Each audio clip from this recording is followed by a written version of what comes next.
As always, call someone, text someone, even take a message and put it around a pigeon and tell someone that you appreciate them. As always, welcome to the M1 File. Today is a very special day, but before we get there, let's say Happy Thanksgiving. It's that time of year that we get, we as family, we come together and feast, and Uncle Bud come and Uncle Tiny come. They tell the same fish stories that they always had, and the fish get larger and larger and bigger and bigger. But the most important thing is that we share memories and we share life together. Today, we have a very special guest. We have the person who actually is the nucleus of this network with us, Mrs. Deidre Malone. Welcome to the M1 File.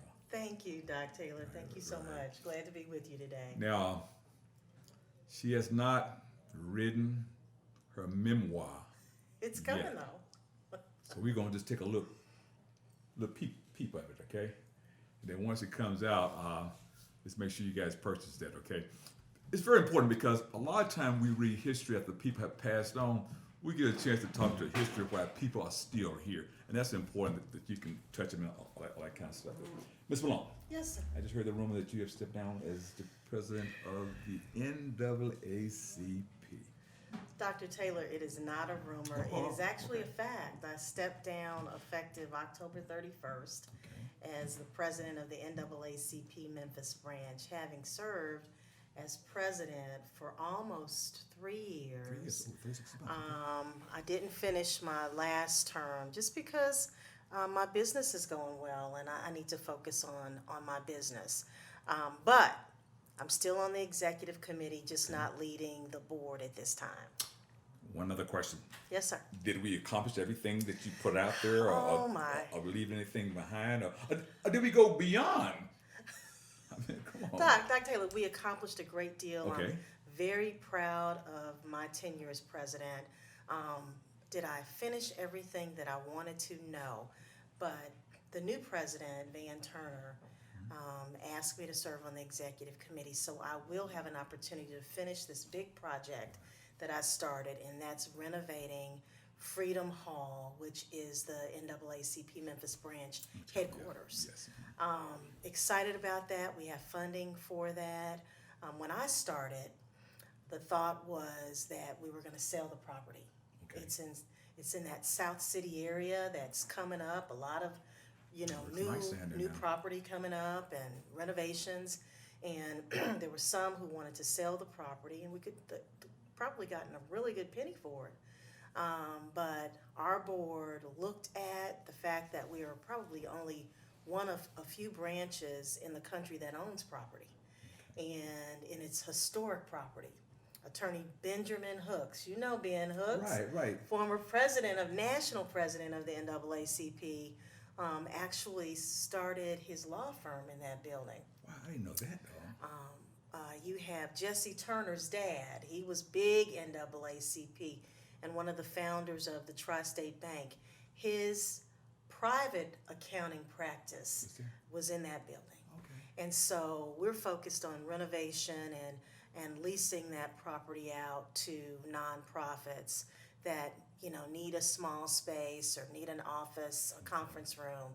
So we're excited about that. But let me tell you what we did do. What? Talk to We me. Talk to me. elevated that Talk to me. organization Okay. here in this area. You had people who talked about how irrelevant the NAACP was. And it's funny because the former MSNBC anchor, Melissa Harris Perry, Yes. wrote this big column in the Wall Street Journal about it. And I reached out to her and her people and said, I'm the president of the first or second largest branch in the country, depending upon how you look at it. And we'd love for you to come down and share with us your thoughts on our being irrelevant. Okay. So we can share with you what we're doing. I thought I would get a whole lot of pushback from our national president and chairman of the board, and they were so gracious. The chairman of the board said, Deidre has it right. The only way we can change within an organization is if we talk about those things that, A, we're not doing, or share with people who think we're not relevant what we are doing. Did she come? She came. Okay. She was our guest speaker for our event. She and Harold Ford Jr., former Congressman Harold Ford Jr. I remember that. And she talked about how obviously we must be doing something right if we weren't afraid to bring her to Memphis to talk about those things that are important from a civil rights standpoint. And she's North Carolina. She's a professor. She's a professor. Madam Angelo Center, I think it is. Okay, yeah. Maya Angelou. Yeah, Maya Angelou. Her center. I think she heads that center after she left New Orleans. Right, I right. think so. Very, very sharp lady. I think so. We brought in Cornell Belcher, who is the big pollster. He's a book out now, I think. Yeah. And we brought him in to talk about, the voting patterns of African Americans today. We brought in the chairman of the board, Leon Russell, Okay. to talk about the future of the national NAACP. And we've won in the last 2-3 years number one membership across the country. Okay. So we've been working. The key question, though. Yeah. It's a big question. It's a national question. Mm-hmm. How do I get my young folks in there? I know we have improved now. Okay. So, big numbers. How do we get them in so Doc, the NAACP forever has worked with, had a youth council, and that youth council is made up of high school students who are interested in civil and human rights, voting education, voting registration.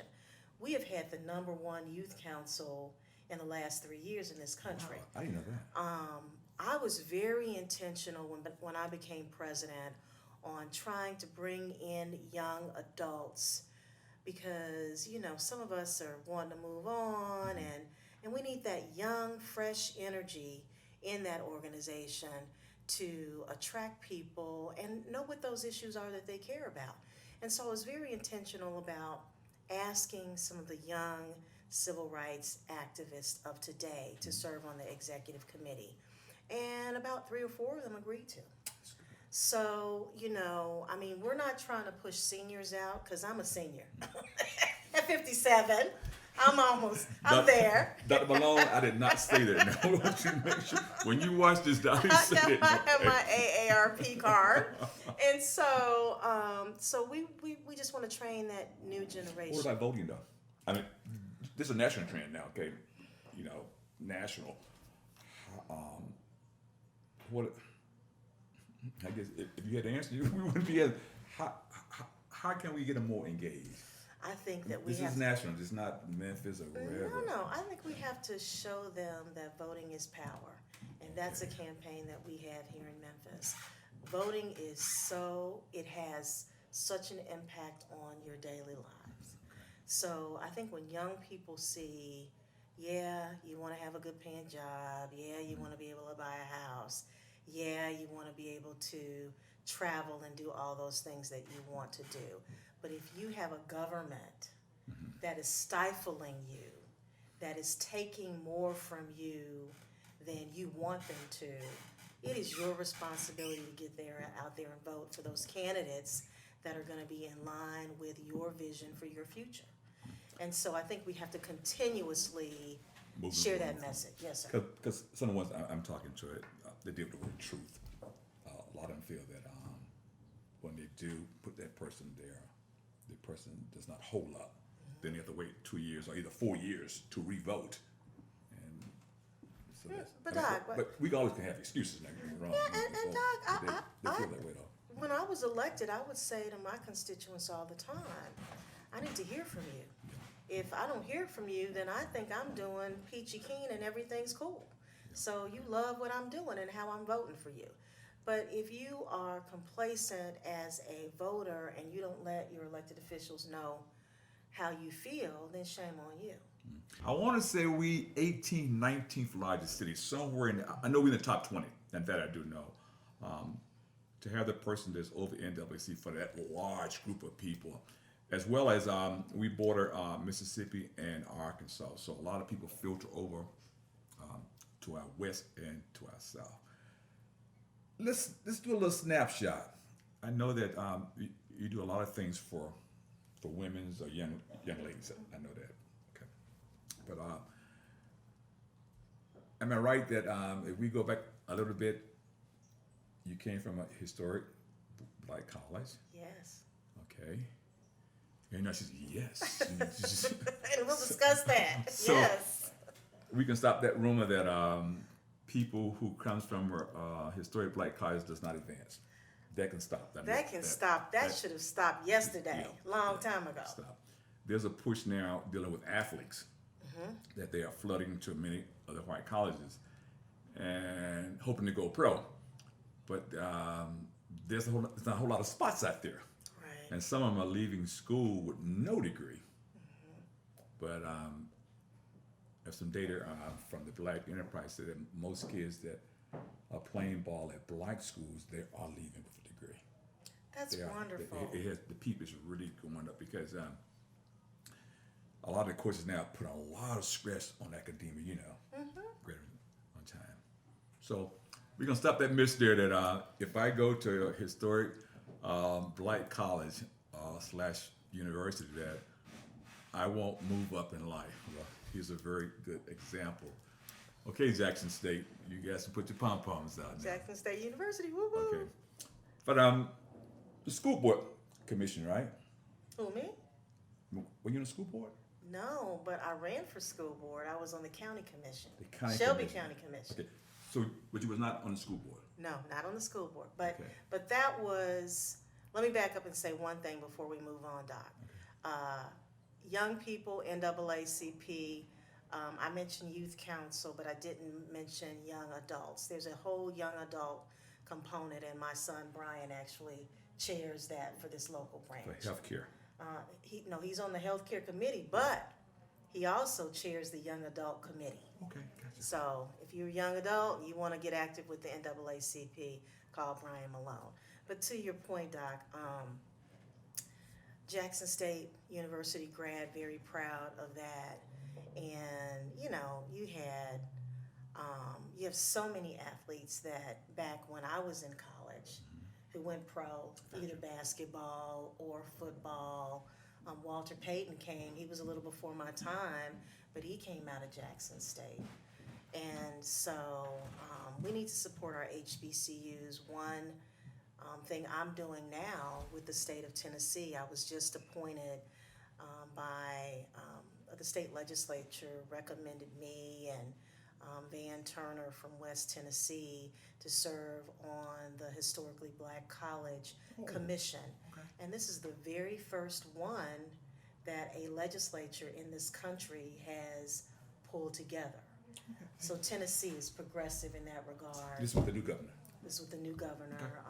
The Board of Regents just voted on making us a commission last week. So, but we've been a committee to date, and now we're a commission. So we're looking at those things that affect HBCUs, like Lemoyne-Owen College here in Memphis, some of the other historically black colleges Tennessee here, State, Meharry, yeah. even, yes. So I'm excited about that because a lot of us came through HBCUs and we want them to continue to thrive and grow. And I would not have changed that experience for me. I went on to get my MBA from Christian Brothers. So, and went to elementary schools and middle school that was diverse. So having that HBCU experience, was everything to me. I had a chance to go march on Washington for funding for HBCUs when I was in college. And so my little advocacy started, then. Yeah, I know. So we have to support our HBCUs. And I'm proud to be a graduate of Jackson State University. This off the Go subject. Tigers. This off the subject. George came from Xavier. And, Yeah. You can't tell them that. They think they're on the school. But anyway, we went to a funeral in Louisiana, and there was a lot of Xavier-nites there. Uh-huh. I'm talking about proud. When I say proud, this guy told me, I guess it was up in his 70s, he said if it wasn't for Xavier, historic black school, he said, this guy said, I don't know where I'd be. I said, but Doc, he said he gives to two things. No, he gives three. He gives to his church, to his fraternity, Xavier. Gotta support it. And you can feel it. Feel that pride. I mean, he goes, that's him. I told you, wow. I mean, they really do. Okay, we was commissioner. Shelby County Commissioner. Okay, when you was there, were you able to do everything that you really wanted to do? No, but I did. I was able to do a lot. My first term, the Democrats were the minority. It was 6 to 7. So we did not have the votes to carry a lot of legislation. I was able to work across party lines to get some things accomplished. But then our second term, we fought real hard to get 7 seats. So we became the majority. Now, granted, Commissioner Mulroy was that 7th seat. Ask me how I feel about him today. That's questionable. That would be in her book. Okay? That's a conversation for the book. And so, but we had 7 votes. And it was still hard to really kind of galvanize to get that block to vote collectively. Okay. But one thing that I'm proud of is there was so much growth in the suburbs, specifically in unincorporated Shelby County. Okay. And that was having a great effect on us being able to keep up with building new schools in the county, to make sure that our youth have space in schools. And so I asked for a moratorium on development and was shocked that the commission approved it. So we had a 9-month moratorium while we figured out, how can we best fund these schools, or do we really need these schools? Can some students go a little bit farther out? So, but it was a good thing. And having chaired the commission, first African American female to chair the commission in the history of this county, what was important to me was finding funding solutions for our schools, because that was the biggest piece of our budget. And so we worked on that. Okay. Now, and then you ran for 2 offices, then you didn't win, am I right? I ran for a school board seat. That was my first run, and I didn't win. I came close. I ran for the county commission. First term I won.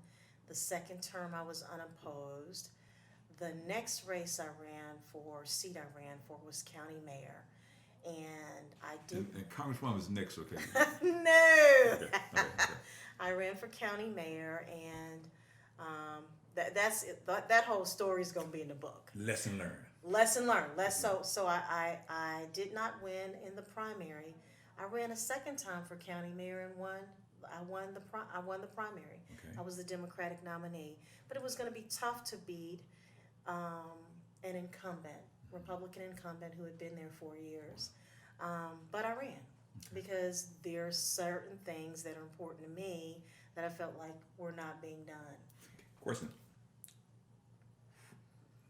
Where does it come from, the inside that make you step out there? And I'm gonna use no man land, no woman land, in that space out there. Where that comes from? It comes from faith. It comes from a faith of knowing that you grew up in a family that always wanted what was best for all people. And so it comes from a faith of knowing if you're not going to do it, you can't ask anybody else to do it. And you know that there are these issues in the community that you and your family are passionate about. So you can't ask somebody else to run and try and tackle those issues if you're not willing to sacrifice. Now, and let me say sacrifice. We'll call to run for office. About that. Okay. All of this, how did that make you a better CEO for the Carter Malone Group? It made me a better CEO for a lot of things that made me a better CEO for the Carter Malone Group. My experience working for St. Jude and then for ALSAC, I think put me in the best position, specifically my time at ALSAC St. Jude, to transition into being a president and CEO of my own firm. And so the Carter Malone Group is a family-owned business. Carter is my maiden name, so it was a name I chose as a tribute to my father's side of the family. Because I could have easily been the Deidre Malone Group or the Malone Group or... I know Pat had pom-poms. Yeah, Malone Group. I feel you, Pat. Trust me, man. But I come from a family of entrepreneurs. My dad's parents, owned a real estate company, Okay. owned a liquor store and a tavern back in the day. But I pride, and I have a brother who actually owns he's a mechanic by trade, and he owns a mechanic shop. Okay, so Chip. it's there then. It's there. And so, but I always knew that if it didn't work out, I could go work for somebody. But if I didn't try, I think I would have regretted it the rest of my life. And so in May, Doc Taylor, we'll be 17 years in. Wow. Now, okay. I like 17 years. That's a Whoa. long time. Okay. As a company, you're there to make money. Yeah. Okay, but you give away a lot of money. I do. And then, I'm okay, 'cause, I mean, do you guys still have this thing where you guys give out $1,500 to young people who want to start a company? Let me just say that Okay. was the most rewarding. We've not done that in about 2 years, but we're gonna revisit that. Okay.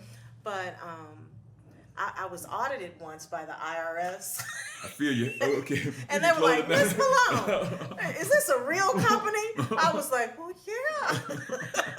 So, but we're doing well. We're thriving. We're doing better now that I don't have as much of a divided interest. When I was on the commission and I started the business, I was focused on my service. Having been out of the game now almost 8 years.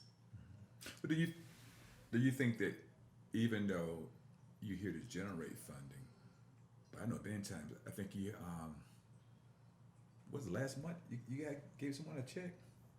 You guys did something upstairs, you guys, Philanthropic Black women. yeah. So So that's, giving is a part of generating funds as it well, is, that's right.